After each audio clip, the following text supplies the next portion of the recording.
మీరు వెళ్ళండి బాబు, మేము వేరే బండి చూసుకుంటాం. మన మధ్యన బంధుత్వం ఇంటి దాకానే. ఇక్కడ ప్రస్తుతం ఆటో డ్రైవర్ని, మీరు ప్రయాణికులు. మిమ్మల్ని ఎక్కించుకొనడం, ఎక్కడ దిగాలో అక్కడ దించడం నా పని. కాబట్టి నన్ను అల్లుడుగా గాక డ్రైవర్గా చూస్తూ ఎక్కండి. ఎక్కండి. తులసి, పోదాంపా.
వద్దండి. అది నేను ఆటో తోలుతుంది కిరాయి కోసమే, అలాగని బంధువులు తానా పైసలు తీసుకొని కాదు.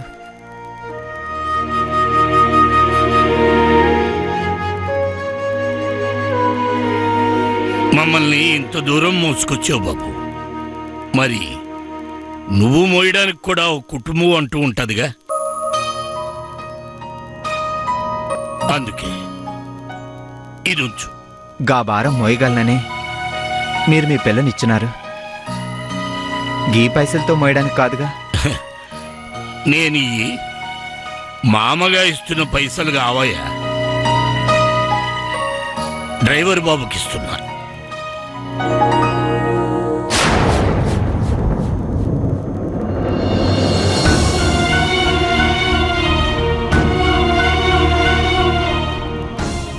పద తులసి.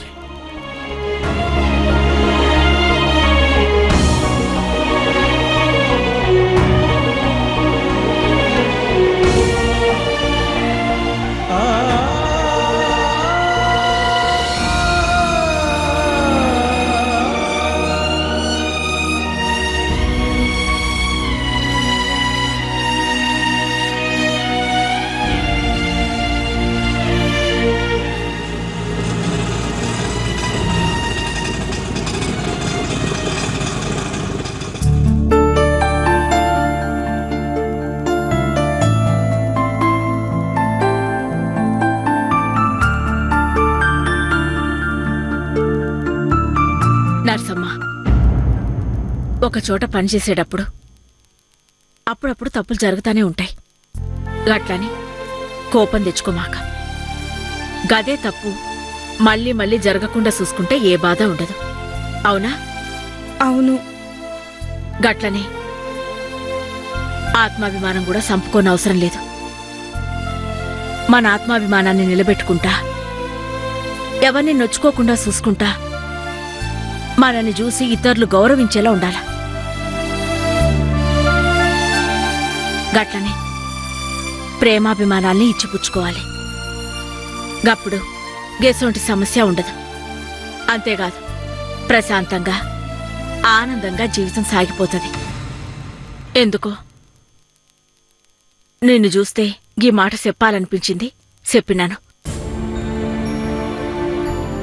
ఈవిడేంది నాకు నీతి పాఠాలు చెప్తా ఉన్నది అనుకోమాక. అయ్యో, అంత మాట అనొద్దు. మీరు చెప్పింది నా మంచి కోసమే కదా, ఆ రకంగానే ఉంటాను. మంచిది.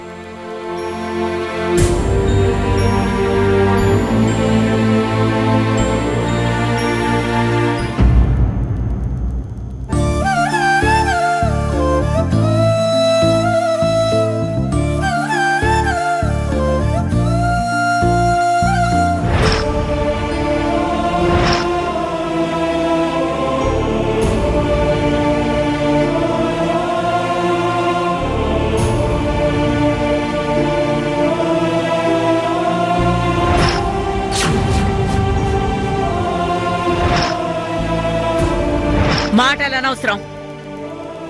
నీ కూతురు చదువుకొని తప్పు చేసినది.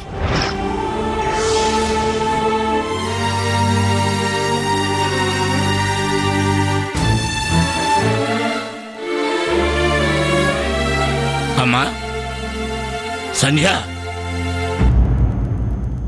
బాబాయ్, మీరు బాగున్నావా అమ్మా? బావున్నాను బాబాయ్. మీరెలా ఉన్నారు? పిన్ని, మీ ఆరోగ్యం ఎలా ఉంది? బాబాయ్, పిన్నేంటి అంత కోపంగా ఉంది? నీలాగే మెట్టినింట్లో అందరితో కలిసిమెలిసి ఉండాల్సిన నా కూతురు విడివడిపోయిందని బాధ. అంతకు మించి ఏమీ లేదు.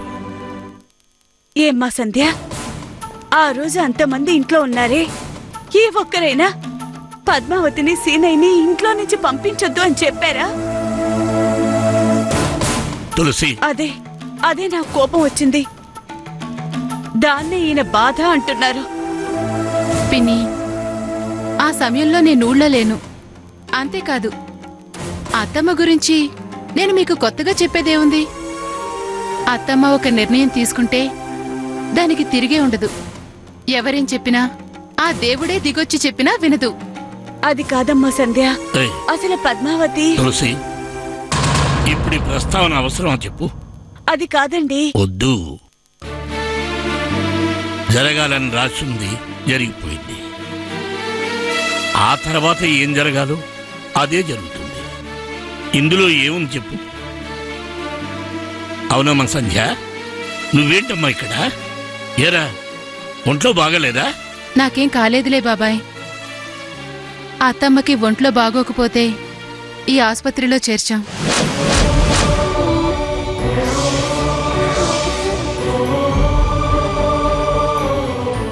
చేర్చి 4 రోజులైంది.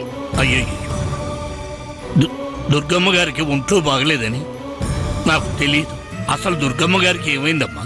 పద్మావతి సీనయ్య ఇంట్లోంచి వెళ్ళాక, అత్తమ్మ వాళ్ళని పంపించాక కనీసం పచ్చి మంచినీళ్ళైనా ముట్టుకోలేదు బాబాయ్.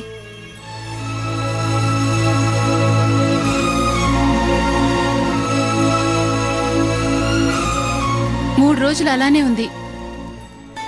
ఆ తర్వాత స్పృహ కోల్పోయింది. అందుకే ఇక్కడికి తీసుకొచ్చాం. అవునా? ఇప్పుడు ఎలా ఉందమ్మా? రేపు ఇంటికి పంపిస్తామని డాక్టర్లు అత్తమ్మతోనే చెప్పారంట బాబాయ్. దుర్గమ్మ గారికి ఒంట్లో బాగాలేదు కదా? మరి పద్మావతి సేనయ్యలు వచ్చారా అమ్మా? ఆమెను చూశారా అమ్మా? విషయం తెలిసి పాపం వాళ్ళిద్దరూ ఇక్కడికి వచ్చారంట.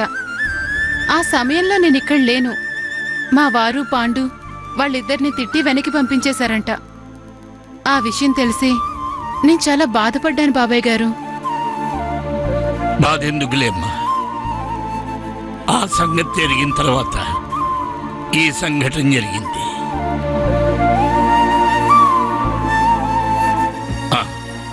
తులసి, పద, దుర్గమ్మ గారిని పరామర్శించి పలకరించుద్దాం. బాధ అవసరమా? అవసరం ఏంటి? ఏమిటి తులసి? ఆవిడ మన వియ్యపురాలు తులసి. అయితే ఏంటి? అయితే ఏంటండి? ఆవిడ గౌరవం కాపాడుకుంటుందా? నా కూతురు జీవితాన్ని బండలు చేయొద్దని నేను మొత్తుకున్నాను. చివరికి ఆ మహాతల్లి కాళ్ళు కూడా పట్టుకున్నారు.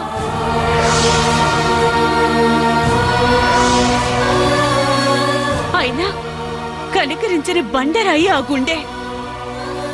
ఆ గుండె ఆడితే ఏంటి, ఆగితే ఏంటి? తులసి, తులసి, తులసి, తులసి. బాబాయ్,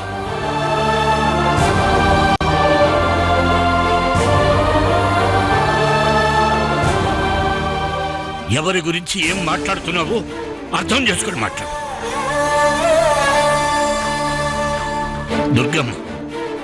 దుర్గమ్మ గారి గురించి అలా మాట్లాడు.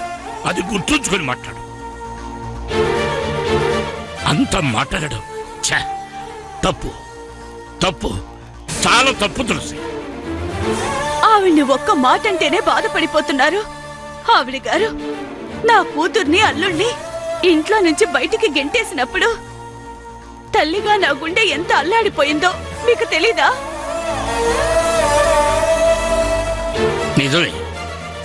నిజమే తులసి. ఆ బాధ నీకే కాదు, నాకు ఉంది. కానీ చదువుకోవడం అనేది ఇష్టం లేని దుర్గమ్మ గారి ఇంట్లో కోడలుగా వెళ్ళి తను చదువుకోవడం అనేది మన పద్మావతి చేసిన తప్పేగా తులసి. పిన్ని, ఏది ఏం జరిగినా పరిస్థితులు, మనసులు నిరంతరం ఒకేలా ఉండవు కదా.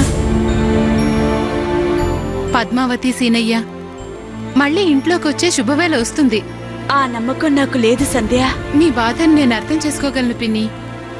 కానీ ఇలాంటి సమయంలోనే మీరు ధైర్యంగా ఉండాలి. చాలా చాలా మంచి మాట అన్నావమ్మా.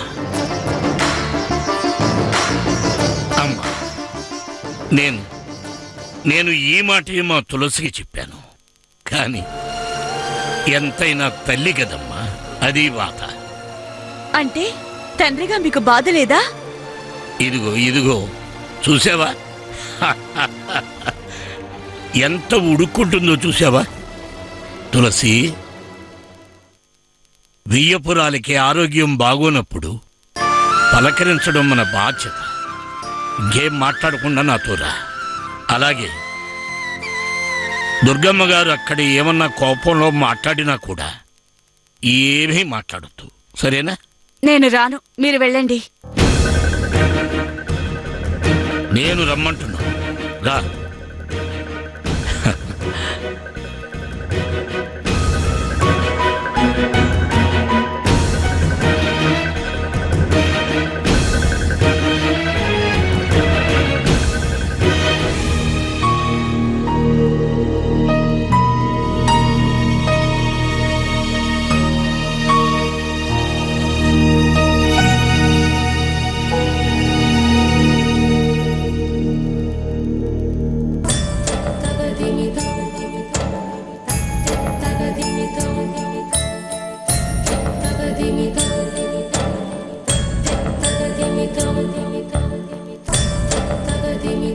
అమ్మా, అమ్మా,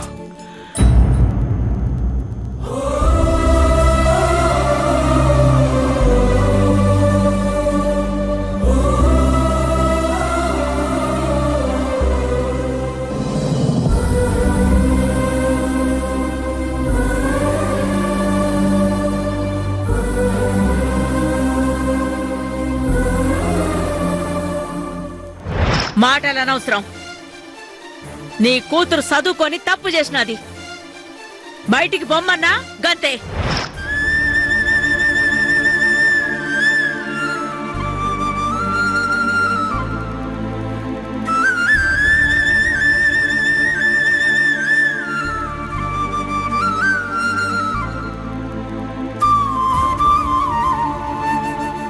గెట్లున్నావు సత్యం?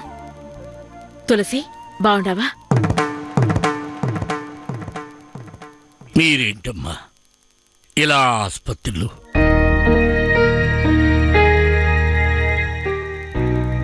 మిమ్మల్ని ఇలా చూడటం మొదటిసారమ్మా.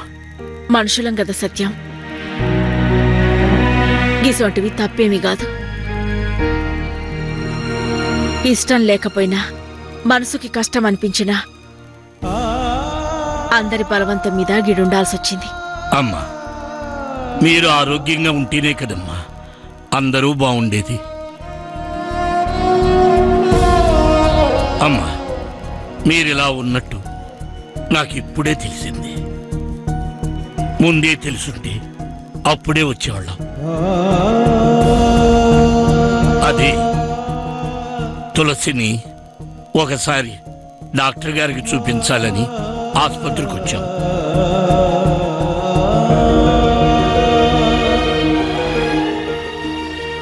కోడలు సంచ కనిపించి ఈ విషయం చెప్పిందమ్మా.